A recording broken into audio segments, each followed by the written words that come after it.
Graphic Online's news in brief for today. In the headlines, IMF to disburse $185.2 million to Ghana. 2 women murdered in Kumasi. An accused person in JB Danquah's murder says his lawyer is fed up with the case. The Executive Board of the International Monetary Fund has completed the last review of the extended credit facility for Ghana, signifying the conclusion of the 4-year program support. This is to allow for the disbursement of the last tranche of about $185.2 million to Ghana. The IMF board completed the 7th and 8th reviews yesterday, according to a statement issued today. The extended credit facility supported program for Ghana paved the way for a significant improvement of Ghana's macroeconomic performance. Ghana is exiting the IMF program in the next 12 days on April 2nd.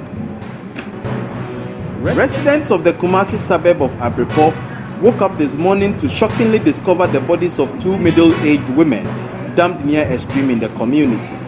The yet-to-be-identified bodies were suspected to have been dumped in the area after their death. The 2 bodies were stripped almost naked.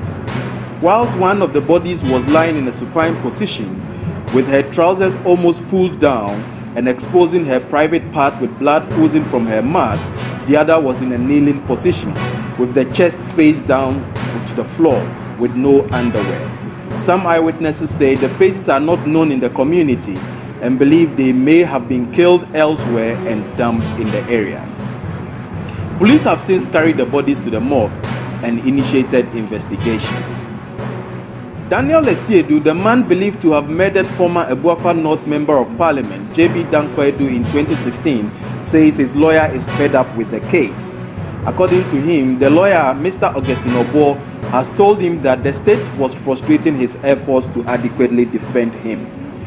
At the hearing of the case at the Accra High Court today, Lesiedu requested for a new lawyer from the International Criminal Court. According to him, he was sure a lawyer from the International Criminal Court cannot be frustrated by the Ghana government.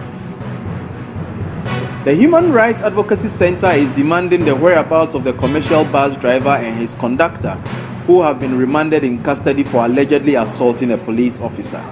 The driver, Francis Boabin, and his conductor, Albert Ansan, were captured in a viral video assaulting the uniformed police officer. They went into hiding after the incident last Thursday, but were arrested 4 days later and put before court, where they were remanded. But according to the Human Rights Advocacy Center, which is seeking to provide legal representation for the two, the police are not forthcoming with information on the whereabouts of the suspects. The executive director of the center, Cynthia Ampredunimo, says her outfit is working with other stakeholders to ensure a fair trial for the two, arguing that the offense is a bailable one. A Deputy Minister of Finance, Mr. Charles Edubwahin, has dismissed calls by the minority in Parliament for the government to draft a new budget as a result of the fall of the Ghana cedi against major trading currencies.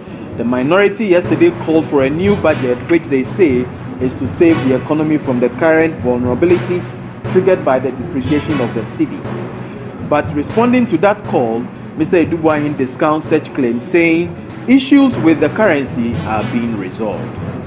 For more news, log on to www.graphic.com.gh and visit us at Daily Graphic Ghana on Facebook and at Graphic GH on Twitter.